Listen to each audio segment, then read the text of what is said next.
Des sources au sein des services de sécurité ukrainiens, le service de sécurité d'Ukraine ont déclaré à la British Broadcasting Corporation qu'ils étaient responsables d'une attaque à la bombe à Moscou qui a tué un haut général russe.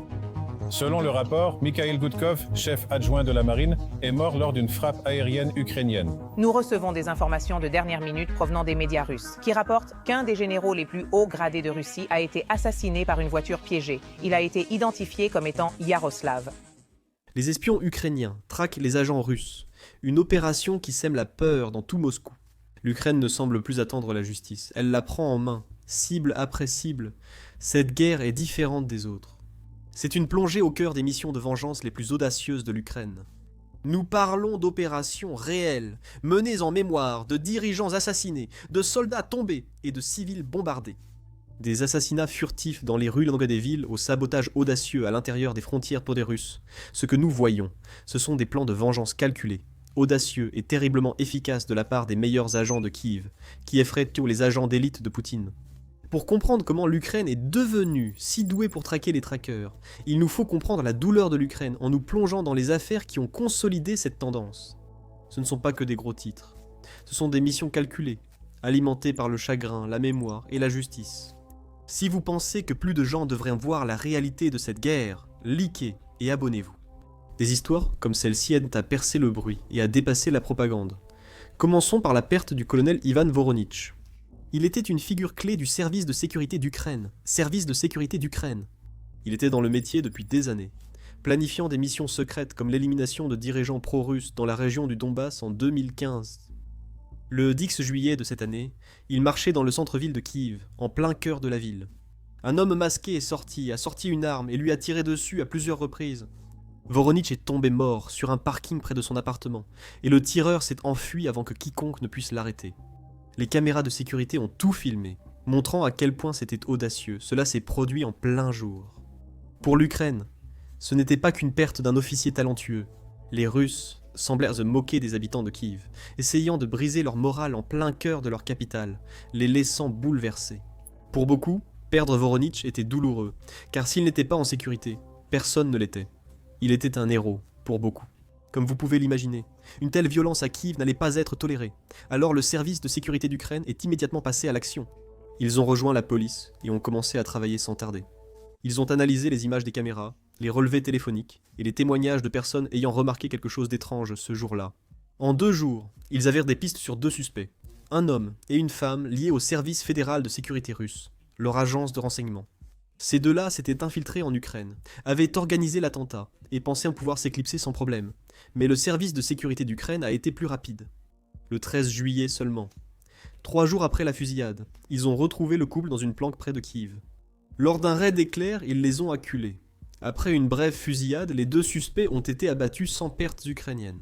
Le service de sécurité d'Ukraine a peu détaillé, mais a clairement indiqué que ce n'était pas un accident, mais une vengeance délibérée.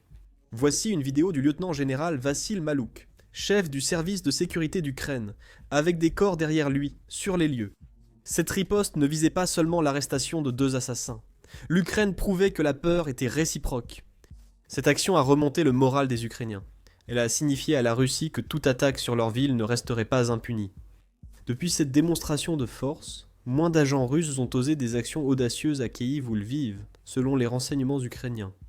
Le service de sécurité d'Ukraine a utilisé cela pour instaurer la confiance, incitant plus d'habitants à signaler des activités suspectes. Cette embarrassante affaire d'espionnage a aussi incité la Russie à accroître ses dépenses pour protéger ses agents, ce qui, d'après l'Ukraine, les a freinés. Ce coup a défini comment l'Ukraine gère les pertes personnelles dans ce conflit, mais la vengeance n'est pas limitée aux dirigeants. Des Ukrainiens ordinaires meurent aussi, et l'Ukraine veut que les responsables ressentent la même peur qu'ils ont provoquée. En avril, la Russie a tiré des missiles balistiques sur Soumy, une ville du nord de l'Ukraine, près de leurs frontières. Les missiles ont frappé des maisons et une école, tuant 34 personnes dont plusieurs enfants, et blessant plus de 50 autres. Cette attaque lâche a eu lieu alors que de nombreuses personnes visitaient des églises dans le centre historique. L'armée ukrainienne a déclaré que les missiles provenaient de la 448e brigade de missiles russes, une unité basée juste de l'autre côté de la frontière à Koursk. Soumy avait déjà été frappée auparavant, mais cette attaque s'est distinguée parce qu'elle a visé des quartiers résidentiels ordinaires et non des sites militaires. L'état-major général a immédiatement qualifié cela de crime de guerre et a promis de riposter sévèrement, et ils n'ont pas tardé à agir. La riposte a été aussi rapide que l'indignation. Le 15 avril, des drones ukrainiens ont pénétré en Russie et ont attaqué la base de la 448e brigade seulement 2 jours après. Les drones ont frappé leurs postes de commandement et les zones de stockage, détruisant plusieurs lance-missiles et tuant une vingtaine de soldats. Les espions ukrainiens avaient identifié précisément quelle unité était responsable, donc la frappe a été précise. Ce n'était pas un coup porté au hasard. C'était une réponse directe. Le 3 juin, une autre attaque de missiles a frappé Soumy, faisant 28 morts supplémentaires. L'Ukraine a riposté en envoyant des drones vers la nouvelle position de la brigade, détruisant plus d'équipements et quelques officiers. Cette année, l'Ukraine a effectué de multiples attaques de drones en Russie, ciblant souvent des unités de missiles similaires. La Russie, jusqu'à présent, a tué plus de 13 000 civils ukrainiens, avec des dizaines de milliers de blessés. Pour chaque innocent qu'il blesse, l'Ukraine s'est donné pour mission de leur faire payer. Chaque attaque contre des unités comme la 448e sauve des vies en dissuadant la Russie de cibler des villes. L'Ukraine a transformé sa défense en un moyen de riposter, protégeant son peuple en s'attaquant à la source de la menace. Ces frappes n'atténuent pas la douleur, mais elles offrent un espoir auquel s'accrocher. Le sentiment que leur armée pourrait faire payer l'ennemi pour chaque vie prise. Soumy est devenu un modèle. Chaque frappe contre des civils a maintenant un nom, une unité et une sanction associée. Il est intéressant de noter que la main vengeresse de l'Ukraine ne se limite pas à sa portée. Même les personnes que la Russie veut protéger ne sont plus en sécurité dès qu'elles se retrouvent sur la liste noire de l'Ukraine. Prenez Igor Kryliov par exemple. Il était le lieutenant général à la tête des forces russes de défense nucléaire, biologique et chimique. Depuis 2017, il passe souvent à la télévision, accusant l'Ukraine d'utiliser des armes interdites et évoquant des menaces plus importantes. Le 17 décembre 2024, il marchait devant son appartement à Moscou et se dirigeait vers sa trottinette électrique. Une bombe cachée à l'intérieur a explosé, le tuant lui et son assistant sur le coup. L'explosion était si puissante qu'elle a brisé des fenêtres et endommagé des voitures à proximité.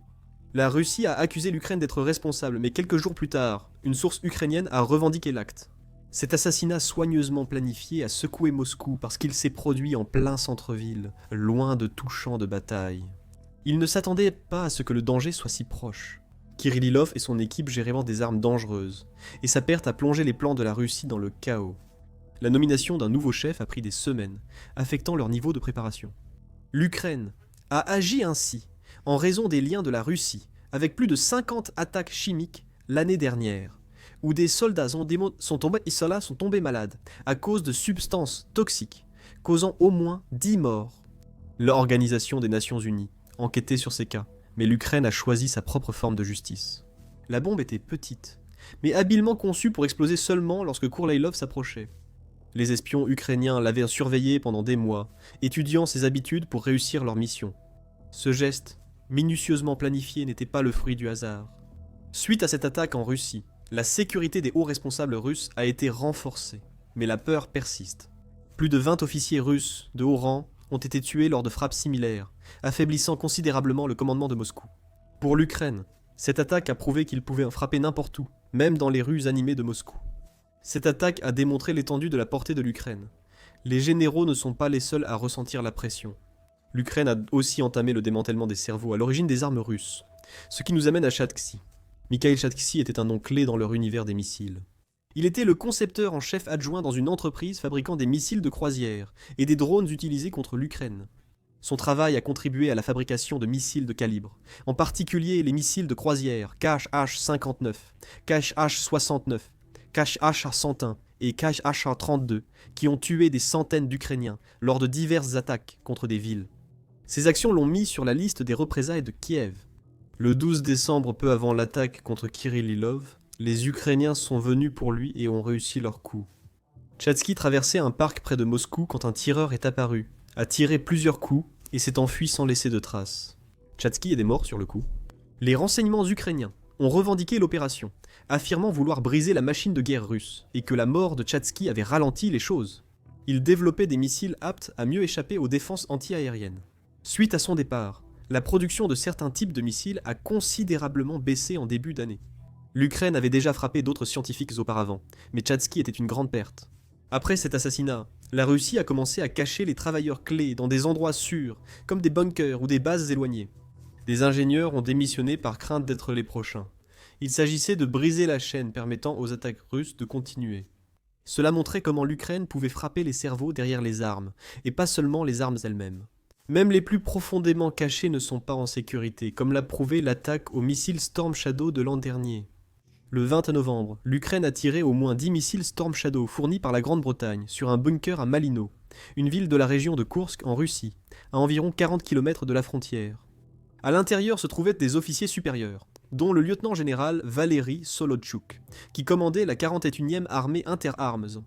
Il était responsable des attaques de missiles qui ont tué des civils en Ukraine.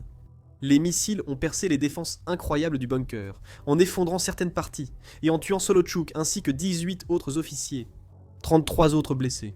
Les espions ukrainiens, au courant de la réunion, ont parfaitement synchronisé la frappe. L'attaque a perturbé les plans de la Russie dans la région, retardant leurs actions de plusieurs semaines. En éliminant des chefs clés, cela a laissé leurs forces désorientées, et l'avancée de la Russie vers Koursk a ralenti, permettant à l'Ukraine de reprendre du terrain. Cette frappe a donné un coup de pouce aux troupes ukrainiennes, en voyant que leur camp pouvait atteindre des dirigeants de haut rang. Cela a aussi incité les alliés occidentaux à fournir davantage d'armes, constatant leur efficacité. À ce stade, l'Ukraine ne se contentait plus de venger des vies. Elle redessinait la carte de la guerre, frappant plus profondément et plus fort qu'on ne l'aurait cru possible. Alors que ces frappes ébranlaient la machine militaire russe, l'Ukraine avait aussi une autre liste. Des personnes qui avaient autrefois été des leurs, mais qui s'étaient retournées contre eux. En tête de cette liste figurait Ilya Kivia. Cet homme était autrefois avocat au Parlement ukrainien, mais il a changé de camp après l'invasion totale de la Russie en 2022. Depuis la Russie, il était passé à la télévision, appelant à tuer des Ukrainiens et applaudissant l'invasion. Le 6 décembre 2023, il a été abattu devant son domicile près de Moscou. Cela s'est produit en plein jour. Un tireur s'est approché, a tiré plusieurs fois, puis a disparu. Les services de renseignement ukrainiens s'en sont attribués le mérite, allant même jusqu'à publier des détails pour le prouver. Ils voulaient que tout le monde sache qu'il s'agissait d'un avertissement. Trahis ton peuple et tu le paieras. À l'époque, plus de 100 responsables ukrainiens étaient repartis en Russie, ou avaient collaboré avec eux, dans les zones occupées. Après la mort de Kiva, ce chiffre a rapidement chuté. Les sondages en Ukraine montraient que 85% des gens soutenaient ce type de justice. Cela a redonné espoir aux habitants des régions contrôlées par la Russie, prouvant que les traîtres n'étaient pas à l'abri. Kiva avait été bruyant, se moquant de l'Ukraine à l'antenne. Sa mort a fait taire une partie de ce vacarme.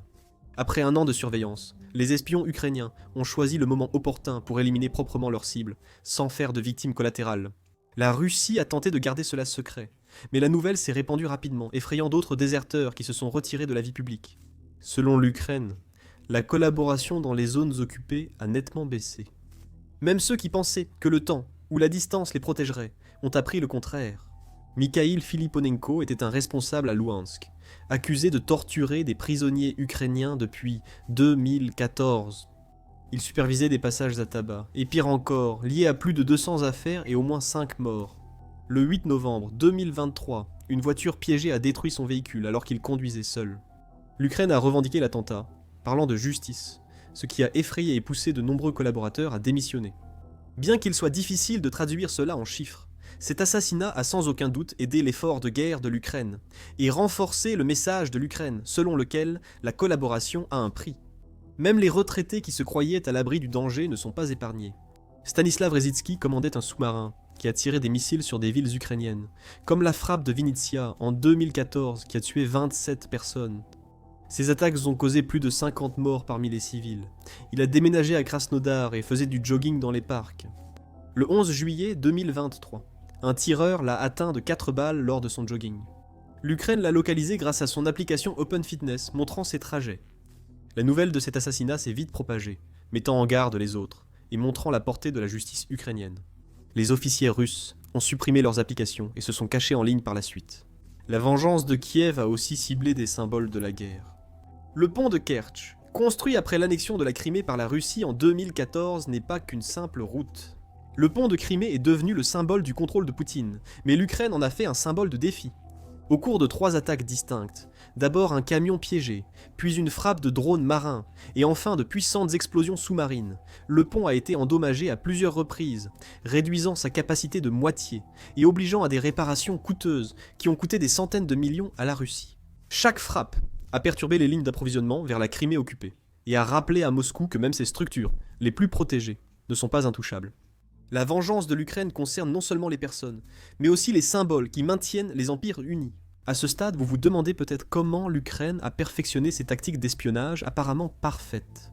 Eh bien, les racines de cette stratégie de vengeance remontent aux premières années chaotiques de la guerre, lorsque l'Ukraine cherchait encore comment combattre un ennemi qui semblait être partout à la fois. À l'époque, l'Ukraine ne disposait pas des drones avancés, missiles de précision ou réseaux d'espionnage profond qu'elle possède aujourd'hui. Elle avait du cran, du désespoir, et voulait s'assurer que les auteurs de violences contre son peuple ne profitaient pas longtemps de leur pouvoir. Ces compétences mortelles et sombres ont été forgées dans le chaos et non apparues soudainement. Prenez Arsen Pavlov, mieux connu sous son indicatif d'appel, Motorola.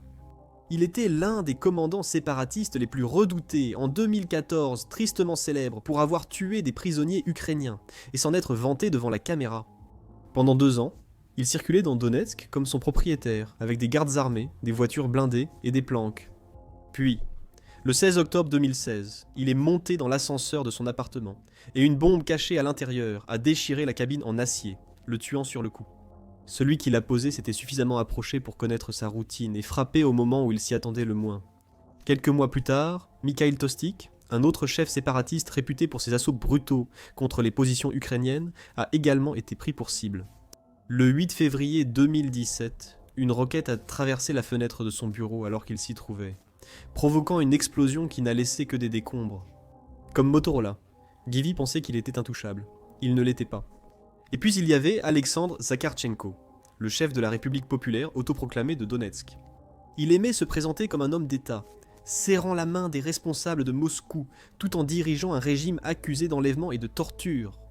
Le 31 août 2018, il est entré dans un café du centre de Donetsk. Une bombe a explosé alors qu'il s'asseyait, le tuant sur le coup et blessant plusieurs de ses assistants. L'explosion n'était pas seulement une attaque. C'était un message adressé à tous ceux qui pensaient que le pouvoir les protégerait. Mais entre 2014 et 2018, plus d'une douzaine de ces personnalités en vue ont été éliminées. Certaines par des bombes, d'autres par des snipers, d'autres encore par des explosions qui semblaient surgir de nulle part. Ces opérations, risquées et improvisées, étaient souvent menées en plein cœur de territoires hostiles. Mais chacune d'elles a appris à l'Ukraine des leçons précieuses, recueillir des renseignements, frapper au bon moment et faire vivre leurs ennemis dans une peur constante. Ces leçons sont devenues la base de ce que nous voyons aujourd'hui. Aujourd'hui, l'Ukraine a transformé ce manuel rudimentaire en un véritable système, avec une technologie améliorée, une planification plus précise et une portée bien plus étendue. Alors, qu'est-ce que tout cela nous montre ? Eh bien, ces frappes continuent de changer le visage de la guerre. La Russie perd ses dirigeants. La puissance de missiles de la Russie diminue, et la peur grandit dans ses rangs. Chaque contre-attaque ukrainienne est plus qu'une simple revanche. C'est Kiev qui s'assure que la Russie paie pour chaque perte de vie, en envoyant un message clair. Rien n'est oublié, et tout trouve réponse. La grande question demeure, est-ce par vengeance, justice ou survie ? Peut-être est-ce les trois à la fois. Pour l'Ukraine, chaque frappe est une promesse gravée dans la guerre même. Ils ne disparaîtront pas, et leur souvenir de l'initiateur de tout cela perdurera également.